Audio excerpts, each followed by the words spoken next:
ஓம் முருகா போற்றி போற்றி. என் அன்பு குழந்தையை, திருச்செந்தூர் முருகன் மீது ஆணை. 25/11/25 மிகப்பெரிய மாற்றம் நிகழப்போகிறது. கண்மணியே, காரணத்தோடு தான் உன் கண்ணில் பட்டுள்ளேன். பார், நீ அதிர்ஷ்டசாலி.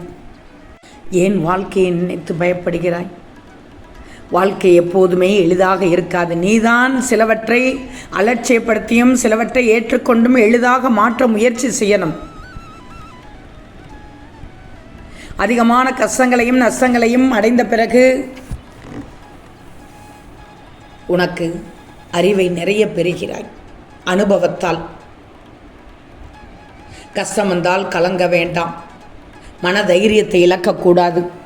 துணிச்சலோடு செயல்படணும். இரண்டுமே அடுத்த கட்ட வளர்ச்சி. எந்த இரண்டு? வெற்றி தோல்வி. எதுவுமே முடிவும் அல்ல, வீழ்ச்சியும் அல்ல. அது வெற்றி என்றாலும் சரி, தோல்வி என்றாலும் சரி. எந்த நிலையிலும் உன் மனதை நீ அமைதியாக வச்சுக்க.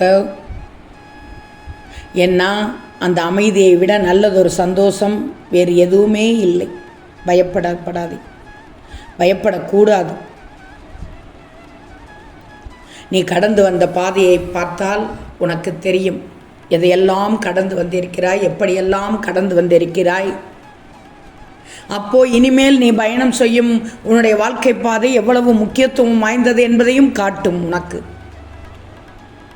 நடந்ததை காட்டிலும் நடக்கப் போவதை காட்டிலும் இப்போதுள்ள காலம் மிக முக்கியம். இதையும் நீ நல்ல விதமாக பயன்படுத்த வேண்டும். இதைத்தான் நீ முதலில் நல்ல விதமாக பயன்படுத்தணும். எதிர்காலத்தில் நீ எப்படி இருப்பாய் என்பது நீ நினைக்கும் செயல்களில் தான் உள்ளது. பணம், வசதி, வாய்ப்புகள் இல்லாதவர் ஏழை இல்லை. நல்லா தெரிஞ்சுக்கும். யாரிடம் எதிர்காலம் பற்றிய கனவும் குறிக்கோளும் இல்லையோ அவர்கள்தான் பரம ஏழை. இயல்போடு வாழ்வது எளிதுதான், பிறரை போல் வாழ்வது தான் கடினம். எளிமையாக இருக்கிறாய். கொடுப்பதில் அளவுக்கு மீறிய பெருந்தன்மையோடு பெருந்தகையோடு இருக்கிறாய். அந்த கடவுள் கொடுத்த வரத்தை நீ விடவில்லை. முழு மனதோடு முயற்சி செய்கிறாய். முழு மனதோடு அனைவருக்கும் செய்கிறாய். முருகனின் கருணையால் எல்லா வளமும் பெற்று நலமோடு வாழப்போகிறாய். அதனால்தான் என் பிள்ளைக்கு 25/11/25 மிகப்பெரிய மாற்றம் நடக்கப் போகிறது. தங்கமே, எவ்வளவு உறவுகள் உன்னை சுற்றி இருந்தாலும் சில உண்மை உறவுகள் மட்டுமே உனது வாழ்க்கைக்கு பலம் கொடுக்குது. அந்த உறவுகளின் ஆறுதல் தேவைப்படுகிறது. துணை கூட வாழ்க்கை என்பதற்கு அர்த்தமாக தருகிறது. யாருக்கும் பிடித்தபடி வாழ வேண்டிய அவசியம் இல்லை என்றாலும் யாருக்கும் பிடிக்காதபடி வாழ்வதும் சரியில்லை என்பதையும் புரிஞ்சுக்கும். பலரும் இவர் என்ன நினைப்பார், அவர் என்ன நினைப்பார் என்று நினைத்தே வாழ்கிறார்கள். ஆனால் உண்மையில் யாரும் யாரை பற்றியும் நினைப்பதில்லை. அர்த்தமில்லாத ஒரு சின்ன சின்ன சண்டைகளால் அர்த்தமுள்ள வாழ்க்கையில் வரும் பலது சந்தோஷமே தொலைந்து போகிறது. நல்லது செய்கிறாய். உன் உள்ளம் எப்படிப்பட்டது என்று எனக்கு தெரியும். கவலையே படாது. உன்னை நான் வாழ வைக்கிறேன். மிகப்பெரிய மாற்றத்தை கொடுத்து உனக்கு வாழ்க்கையை நீயும் எதிர்பார்க்காத அளவுக்கு கொண்டு செல்லப் போகிறேன். என் செல்வமே, மாற்றம் ஏற்பட்டு முருகனுக்கு நன்றி சொல்ல வருவாய். வாழ்க்கையின் அருமை உனக்கு புரிந்துவிட்டது. இப்போது மகிழ்ச்சியாகத்தானே இருக்கிறாய்.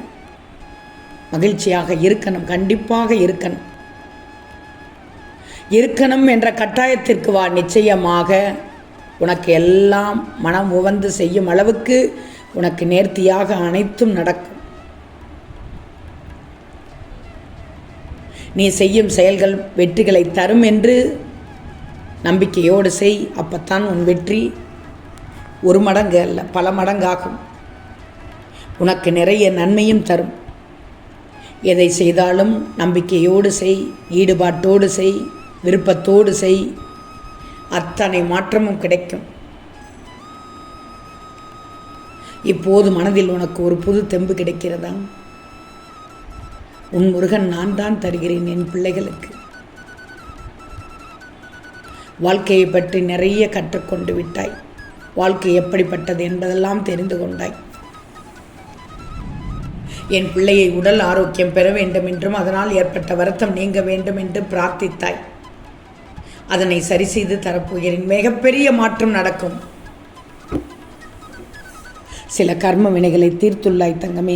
சிலர் என்னிடம் சொல்வது, அப்பா நல்ல காலம் ஆரம்பித்துள்ளது என்று சொல்கிறீர்களே, ஆனாலும் எனக்கு ஒரு மாற்றம் தெரியவில்லையே என்று சொல்கிறார்கள். முருகனின் பிள்ளைகளே, உங்கள் எண்ணத்திலும் மனதிலும் முதலில் மாற்றம் வந்துள்ளதா என்று பாருங்கள். எண்ணத்தில் மாற்றம் வந்தால் நிச்சயமாக வாழ்க்கையில் மாற்றம் வரும். உங்கள் எண்ணம் மீண்டும் பழையவற்றில் மாட்டிக்கொண்டால் மீண்டும் தடை வரும். அதை கவனித்து சரி செய்யணும். ஆனால் என் பிள்ளைக்கு மிகப்பெரிய மாற்றம், நல்லதொரு மாற்றம் 25/11/25 நடக்கப் போகிறது. குறிக்கோளை முடிவு செய்து விட்டாய். திட்டத்தை உருவாக்கி விட்டாய். உன் மனதில் முழு உழைப்பை கொடுத்து விட்டாய். வெற்றி எளிதில் கிடைத்துவிடும் என்று சொன்னேன் அல்லவா? இதோ என் பிள்ளைக்கு மிகப்பெரிய மாற்றத்தை தரப்போகிறேன். வாழ்க்கை என்பது தெய்வீகமானது என்பதை புரிந்து கொண்டாய். உன் கடமைகளை சரிவர செய்தாய். இதோ வாழ்க்கையின் வெற்றியை தீர்மானித்து விட்டேன். உதவி செய்கிறாய். உன்னால் முடிந்த உதவி செய்கிறாய். சிறப்பான வாழ்க்கையை அமையப் போகுது தங்கமே. உன் நேர்மை கொடிகட்டி பறக்கிறது. எப்படியும் வாழ்ந்தே ஆக வேண்டும் என்று வாழ்க்கையை வாழ்கிறாய். அங்கு இருக்கிறது உனக்கு தெம்பு கிடைத்து விட்டது. புலம்பி வாழவில்லை. நீ வெறுத்து கொண்டும் வாழவில்லை. எதிலிருந்தும் தப்பிக்க நினைக்கவில்லை. ஏன் என் பிள்ளை எப்போது தெளிந்து அழுது கொண்டு வாழவில்லை. மகிழ்ச்சியோடு வாழ நினைக்கிறாய். மனநிறைவோடு வாழ நினைக்கிறாய். வாழ்ந்துதான் பார்ப்போமே என்று யோசித்து முடிவு செய்து ஒரு வைராக்கியத்தோடு வாழ்கிறாய். என் பிள்ளை நேர்மையான பிள்ளை. துணிந்து செயல்படுகிறாய். அதனால் தான் உனக்கு எதுவும் துச்சமாக தெரிகிறது. ஆனால் நினைப்பது போல் வாழ்க்கை எல்லோருக்கும் அமைந்து விடுவதில்லை. நல்லது நினைக்கிறாய், உனக்கு நல்லது நடக்கிறது. நீ எதை வீசுகிறாயோ அதுதான் உனக்கு வரும். என் பிள்ளை நல்லதை நினைக்கிறாய், உனக்கு நல்லது நடக்கிறது. நிதானத்தோடு இருக்கிறாய். உனக்கு பொறுமை உன் மனதிடத்தில் கிடைக்கிறது. மகிழ்ச்சியாக இருக்கிறாய். பிரச்சனை வரும்போது பொறுமையோடு நம்பிக்கையோடு அதை எதிர்த்து வருகிறாய். இப்போது உனக்கு மனதில் தெம்பு கிடைத்து விட்டது. இதோ மிகப்பெரிய மாற்றத்தை நான் தரப்போகிறேன். ஓம் முருகா போற்றி போற்றி.